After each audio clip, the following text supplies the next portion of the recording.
Part two. Okay, number 6. Here in Medellin, Colombia in general, the people drive very respectfully. However, there's really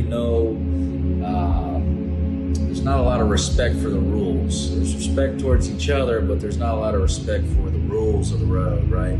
So for example, if you see a double line on the road, double yellow, no one's going to obey that. Everybody's going to pass around. Motorcycles are going to pass around. So for example, like in the States, you're on a rural highway with those double lines, and there's like a truck in front of you. You can't pass the truck, right? Because a cop might be watching you, okay? But here, pass the truck. Don't wait. As soon as you see an opening, get around the guy, okay?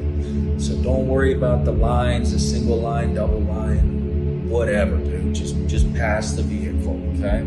Respect your driver. You don't have to respect the rules of the road. You know what I mean? Also, if you're driving like in a town, where like in a neighborhood, there's not a lot of stop signs. So every intersection you pull up to, just kind of treat like a yield sign, okay? And this is if you don't see a stoplight, right? Like if you're like in the barrio driving around and you're not gonna see a stop sign, obviously. You pull up to the intersection, just kind of be cognizant, see what everybody else is doing, how everybody else is driving, and just kind of go with the flow. This intersection is going to be more or less like yield signs, okay? So you can drive kind of aggressive here, right? If you don't drive aggressive and you don't try to like get in front of people, it's going to be a bad time, okay? You're going to be left in the dust, okay? So stand up for yourself, drive good, drive aggressive, okay? But respectfully, okay? Let's see. One great cool thing I really like when I'm driving around, and this is when you get out of the city, when you're on the highway, you'll see a lot of concession stands. People selling fresas con cremas, strawberries with cream, mangoes, pre-cut in a nice cup, however you want, salt, pepper, some tahini, some lime juice, delicious, right? You also see water. You might see these guys selling energy drinks. It's called Vive 100. It's like a Colombian Red Bull. You see the people with the green. This is really popular. You see the people with the green shirts selling that, okay? So it's really easy. If you want something, you see it on the side of the road. And even if you're on the highway, feel free, pull over. They'll come up to you. They know why you pulled over. They'll ask you for what you want. You want a mango? How would you like it? Blah, blah, blah. Give them the cash. Obviously, they're not going to accept card, okay? They're just street side vendors. Give them the cash, they'll give you your item. Usually, it's the other way around. They give you your item, you give them the cash. Okay, kind of stemming similarly in the city, you'll see vendors too, just not as much in the middle of the road. If there are in the middle of the road, it'll be like the energy drinks, the water. Some people will be selling phone cases, different things like that, okay? But more so what you're going to see in the city are going to be like street vendors, street performers, especially when you get in the more crowded areas like Poblado, not so much Envigado, more like Poblado, parts of Laureles, places like this where there's going to be high traffic zones. You're going to see street performers. You might see acrobats, people with this big ribbon tied around the tree branch that kind of just falls down and might just do some acrobatic stuff. Might be a guy on a unicycle juggling flaming bowling pins or swallowing swords. Or one thing I pretty much guarantee you'll see, because they're pretty popular, is people like breakdancing groups. You're going to see them. If you're in a rental vehicle, you might be accosted by these people coming trying to clean your windshield. A good tip, if your Spanish is kind of not good, just if you see them coming, turn on your windshield wipers. Then they'll get the hint. They won't bother you. Okay. Let's see what else. If you do see a street performer, okay, just you don't feel obliged to give them anything. Only if you want to. Okay.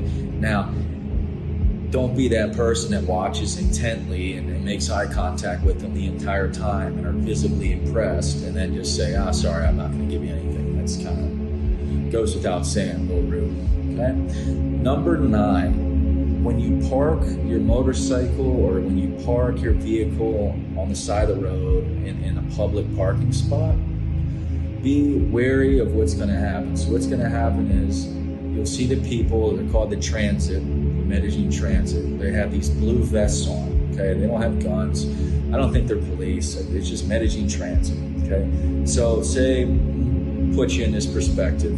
I park my motorcycle, I go out, I leave my motorcycle, I walk around, get some heat, drink a few Red Bulls or beers or whatever, just having a good time, come back a couple hours later, my motorcycle's there, and I see this receipt hanging out of my gas tank, okay?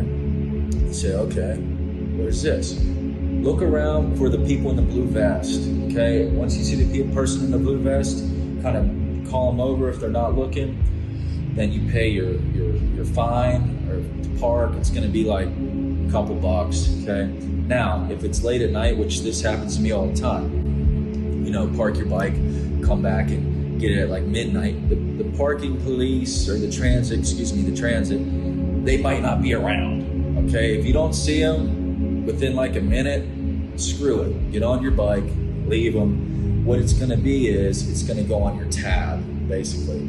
Like the last time I paid the transit, I had 5 pre-existing parking tickets, okay? And when I say ticket, I mean not a ticket per se, but like the necessity to pay for my parking, okay? Let's see. So don't worry about it if you don't see the transit, just leave and you can get it next time, okay? Number 10, let's talk about Uber.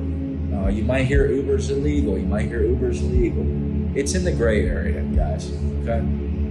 At the airport, I would recommend just getting a taxi, but everywhere else, Uber. Or, you can get a taxi too, just whatever's more convenient, but Uber, if you don't speak Spanish, you're not gonna get ripped off because the price is already set, okay? There's also InDriver, you can use that. Locals use InDriver more, and InDriver is, the difference between it and Uber is you can kind of bargain, you can set the price, but I always just use Uber. Uber's a lot easier for me. It coincides with a credit card, so I can give like 10% back, whatever. Anyways, deviating from the point, Uber is in the gray area. What might happen is, say you're with another person, right? And you want to sit in the back together because, you're together, okay? Uber pulls up, he might ask you to sit up front, one of you all to sit up front. Why? It is because Uber's in this gray area, right? Like, it'll look weird if one guy's driving and 2 people are in the back. The police can actually pull the guy over and kind of extort money from him, okay? Remember, I say in my other videos, police are thieves. So this doesn't really happen very often, but it can. And so I would say about 10% of the Ubers I get in, about 1 out of every 10, the guy, if I'm with another person, the guy will ask one of us to sit up front. Whatever, just sit up front, no worries, okay? And that wraps up part 2. All right.